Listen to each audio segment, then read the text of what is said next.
Épicure considère les dieux comme de simples entités, immuables et indifférentes. Il nous invite à connaître la nature pour la démystifier. La science évite de voir des causes magiques ou merveilleuses à l'endroit où il n'y a qu'un mécanisme aveugle et amoral. Il serait donc inutile de se tourner vers les dieux pour nous aider à estimer ce qu'est une vie bonne. Selon lui, la philosophie est une activité qui produit la vie heureuse. Il écrit « Celui qui dit que le temps de philosopher n'est pas encore venu, ou que ce temps est passé, est pareil à celui qui dit en parlant du bonheur que le temps n'est pas venu ou qu'il n'est plus là. » Pour lui, le fondement de toute réalité est la sensation corporelle. La morale épicurienne est une morale qui fait du plaisir le bien. Il explique qu'il n'est pas possible de vivre de façon bonne et juste sans vivre avec plaisir. Et quand il dit que le plaisir est notre but, il n'entend pas par là les plaisirs des débauchés ni ceux qui se rattachent à la jouissance matérielle. Plutôt l'absence de souffrance corporelle et de troubles de l'âme. L'ataraxie, c'est la clé du bonheur, parce qu'elle procure le plaisir suprême. C'est cette tranquillité de l'âme, la profonde quiétude découlant de l'absence de tout trouble ou douleur.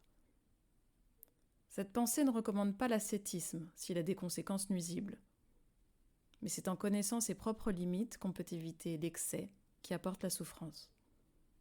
En cela, la sobriété est positive. Je trouve la philosophie d'Épicure très pertinente pour juger de la capacité d'un travail à m'épanouir. Certains d'entre nous ont plus le réflexe de penser avec leur tête qu'avec leur cœur ou leur corps. Épicure suggère de nous reposer sur nos 5 sens pour nous connaître. Quand j'y pense, si je m'étais plus reposée sur mes sens pour guider mon action, j'aurais pris de bien meilleures décisions. Trop souvent, j'avais l'impression que les cases de mes critères importants étaient cochées, alors que je devais me considérer contente avec ce que j'avais. Sauf que j'avais pas parfois listé certains critères essentiels, du genre ne pas me laisser violenter par les instabilités psychologiques des autres. Si quelqu'un a des illusions de grandeur, j'ai pas à m'adapter à cette mégalomanie. Si quelqu'un a besoin de faire du mal aux autres, à les dominer de manière malsaine pour se sentir exister, j'ai pas à être l'objet de leur destruction. En écoutant mes sens plus que ma tête, j'aurais donné plus d'importance à mon inconfort ou mon mal-être. En comptant mes petits jobs, mes stages, mes missions en tant que consultante et mes CDI, j'ai fait 30 jobs. Un peu partout dans le monde. À Paris, San Francisco, Rome, Londres, Reims, New York, Boston, Mexico et en Inde. Avec le recul, quand je repense à toutes ces expériences professionnelles par lesquelles je suis passée, vraiment toutes, celles où mes sens étaient en ébullition, avec des plaisirs et des déplaisirs intenses, elles m'ont trop consommée. Elles m'ont même consumée. Je suis maintenant convaincue par l'approche d'Épicure. La recherche de l'ataraxie me semble en effet une clé de l'harmonie. Épicure nous invite à reconnaître parmi nos désirs ceux qui sont sans objet et doivent être éliminés. Il distingue notamment les désirs naturels et nécessaires et les désirs vides. Parmi les désirs naturels et nécessaires, on va retrouver les besoins vitaux, nécessaires à la survie, comme boire, manger ou dormir. Il considère également que le non-bonheur tient à 2 choses. D'une part, une relation à soi insatisfaisante. D'autre part, une relation à autrui non satisfaisante. C'est pourquoi la philosophie et l'amitié sont des désirs nécessaires. Les désirs vides, au contraire, sont ceux sans fondement, comme les honneurs, la richesse ou le pouvoir. Les paillettes sont attirantes, mais elles éblouissent plutôt qu'elles éclairent. J'ai besoin de vraie lumière, d'un bon gros soleil bien chaud, pas d'un pauvre spot qui crachote quelques étincelles. Dans mes expériences professionnelles, je m'en aperçois maintenant que j'ai suffisamment de recul, je me suis souvent fait avoir par des paillettes. Dit autrement, il y a des gens qui portent des projets et sont hyper bons en communication, brillants même. Mais ce qu'ils portent, c'est du flanc, du vide. Et quand on joint ce type de projet et qu'on découvre les coulisses, on s'en rend vite compte. Tandis que d'autres personnes ne recherchent pas les honneurs, mais leurs actions ont de l'impact. et travaille juste, avec humilité.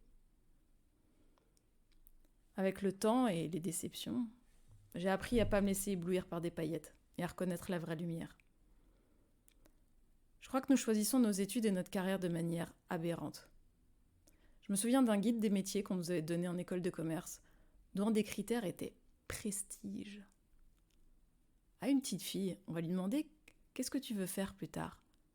Disons qu'elle réponde « pompière ». Ou alors un petit lavage de cerveau parental, elle donne une réponse qui flatte leur ego du genre chirurgienne ou pilote d'avion. Est-ce qu'elle sait alors le niveau de stress et de responsabilité que ces boulots ils impliquent?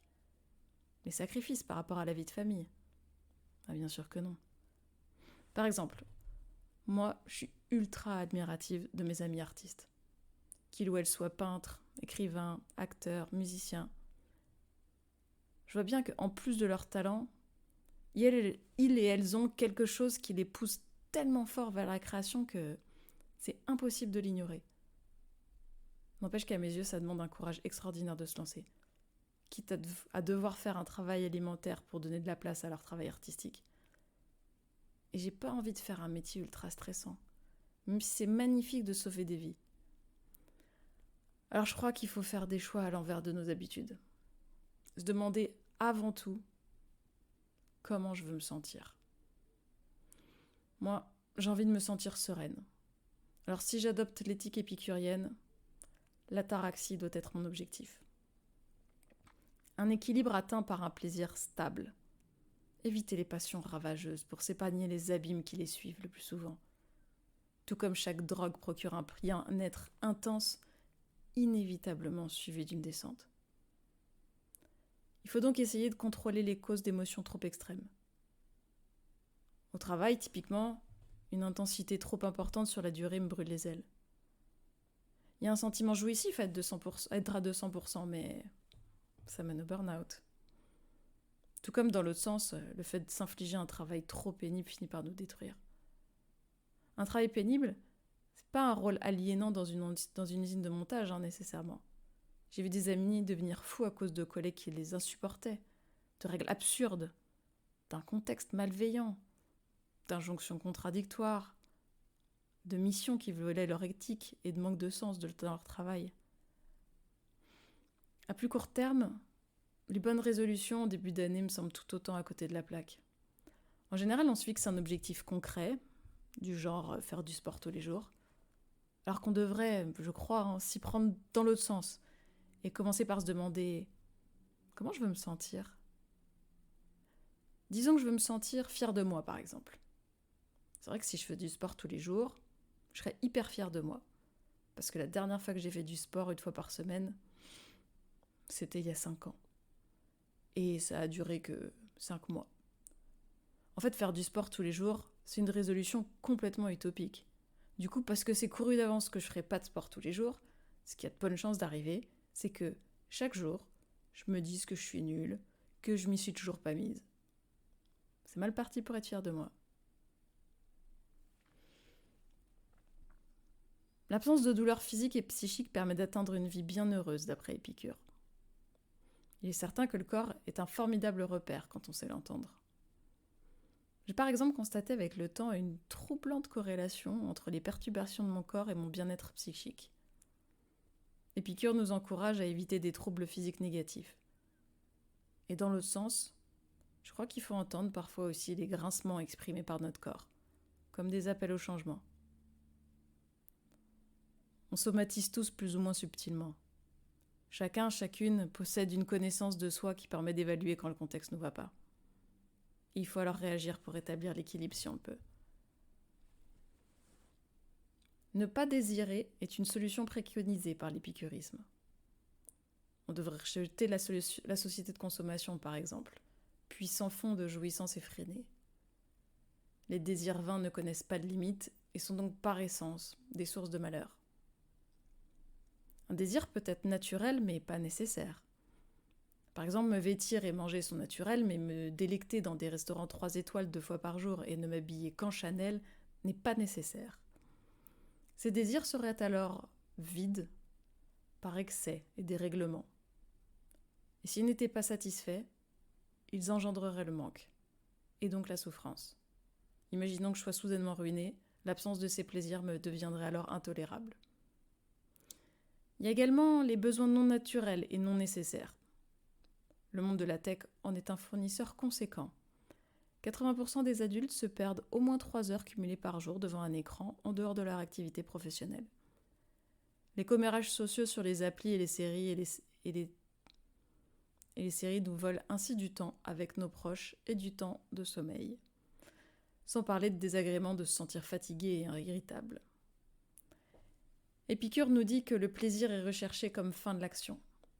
Ça veut dire que lorsque nous prenons une décision, il faut balancer les coûts de la souffrance avec les avantages du plaisir. La cuite du lendemain, après la super soirée arrosée.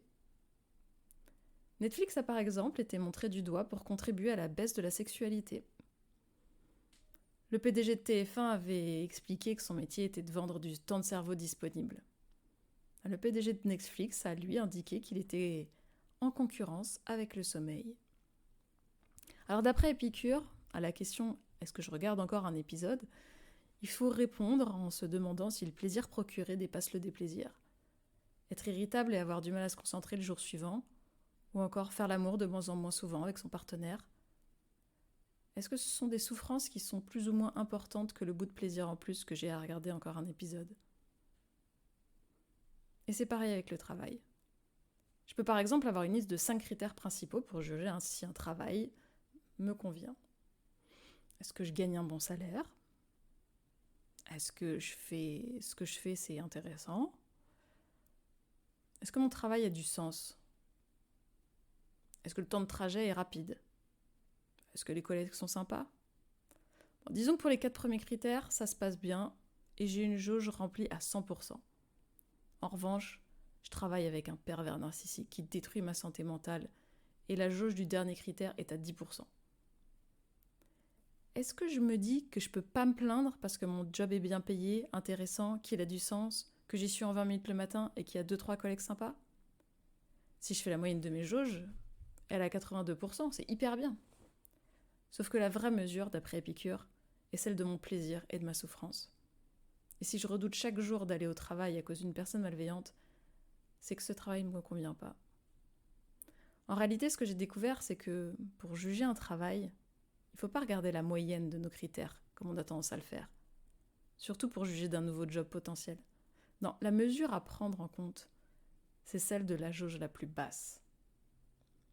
Une chaîne est aussi forte que son maillon le plus faible. Parce que si ce maillon casse, toute la chaîne casse. Si je reprends ce que m'a enseigné Épicure dans ce questionnement sur mon travail, il y a 5 conseils clés. Le premier, c'est de laisser mes sens guider mon action en priorité. Ensuite, de ne pas me laisser éblouir par des paillettes et reconnaître la vraie lumière. Favoriser la sobriété, des sensations modérées, un plaisir stable et un déplaisir limité. Reconnaître et ne chercher que les plaisirs nécessaires. Et juger de la pertinence d'un travail en fonction de ce qui me plaît le moins.